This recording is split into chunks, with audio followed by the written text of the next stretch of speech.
মনোবীক্ষণ polyclinic, চিকিৎসার জগতে এক দশক। এখন এখানে সব বিষয়ে ডাক্তারবাবু একসাথে তলায়।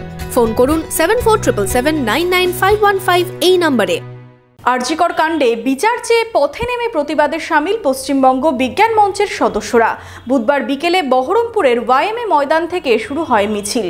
এই ঘটনায় দোষীদের দ্রুত শাস্তির পাশাপাশি স্বাস্থ্য ব্যবস্থার হাল ফেরানোর দাবিও জানানো হয় এই সংগঠনের পক্ষ থেকে। আপনার আনন্দে আমাদের উদযাপন, বিয়ে হোক বা পার্টি, বহরমপুরে এবার luxury banquet hall at golden retreat. জেলায় একমাত্র পিলারলেস ব্যাঙ্কোয়েট, আছে স্পা, সালন, ক্লাব মেম্বারশিপের সুযোগও। বহরমপুর শিল্প তালুকে গোল্ডেন রিট্রিট। পথে এবার নামো সাথী, পথে হবে পথে না,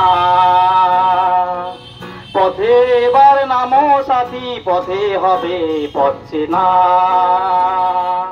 বহরমপুরে পথে নামলেন বিজ্ঞান মঞ্চের সদস্যরা। আরজিকর কাণ্ডে বিচার চেয়ে প্রতিবাদে সামিল হলেন পশ্চিমবঙ্গ বিজ্ঞান মঞ্চের বহরমপুর শাখার সদস্যরা। আরজিকর কাণ্ডে দোষীদের দ্রুত শাস্তি দেওয়ার পাশাপাশি স্বাস্থ্য ব্যবস্থার হাল ফেরানোর দাবিও জানানো হয় সংগঠনের পক্ষ থেকে। এদিন বহরমপুর ওয়াইএমএ ময়দান থেকে শুরু হয় প্রতিবাদ মিছিল। এই মিছিল রবীন্দ্র সদনের সামনে হয়ে মোহন মোড়, নিমতলা, জর্জকোর্ট মোড় হয়ে ফের সেখানেই শেষ হয়। হাতে প্ল্যাকার্ড নিয়ে মিছিলের আগে প্রতিবাদ সভারও আয়োজন করা হয়। পাশাপাশি এদিন বৃক্ষরোপণের মধ্যে দিয়েও করা হলো প্রতিবাদ। পশ্চিমবঙ্গ বিজ্ঞান মঞ্চ থেকে আমরা প্রথম উদ্যোগ নিই এবং সেই উদ্যোগে সামিল হয়েছেন আরো বহু বিজ্ঞান সংগঠন এবং পরিবেশ সংগঠন, স্টুডেন্টস হেলথ হোম, প্রচেষ্টা, সূর্য সেনা ইত্যাদি আরো বহু সংগঠন।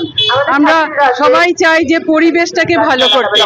যে ভয়ঙ্কর ঘটনা ঘটেছে সেটা আমাদের মানসিক পরিবেশ, সামাজিক পরিবেশ সমস্তকে একদম টালমাটাল করে দিয়েছে। সেই জন্য আমরা প্রতিবাদ জানাতে চাই।